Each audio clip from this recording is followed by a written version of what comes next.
আম্মু, আম্মু, আজকে আমাদের কুরবানির গরু আসবে? হ্যাঁ বাবা, আজই আসবে।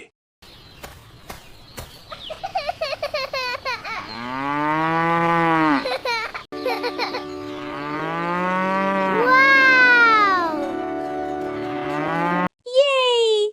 আমি গরুর নাম রাখবো। ওমা, দেখো দেখো কি সুন্দর! ওর চোখগুলো কত মায়াবী।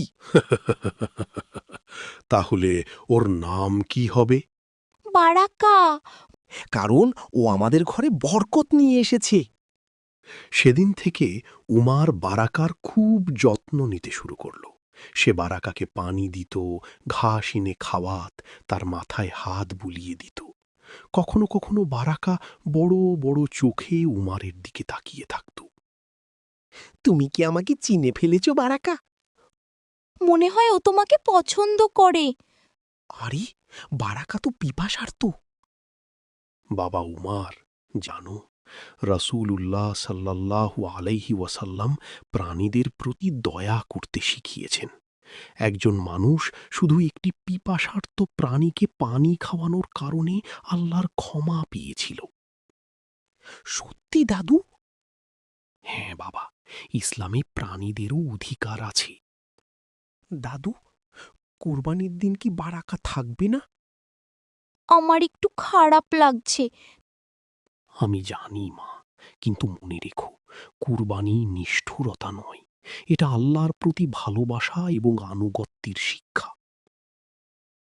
হজরত ইব্রাহিম আলাইহিস সালাম আল্লাহর জন্য সবচেয়ে প্রিয় জিনিস ত্যাগ করতে প্রস্তুত ছিলেন। আমরা কুরবানি করি আল্লাহকে ভালোবাসার জন্য, আর গরিবদের সাথে খাবার ভাগাভাগি করার জন্য। তাহলে বারাকার মাংস গরিব মানুষও পাবে? অবশ্যই।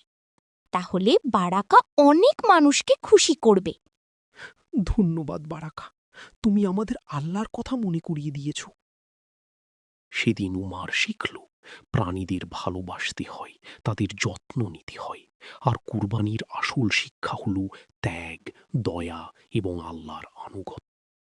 الله أكبر الله أكبر الله أكبر لا إله إلا الله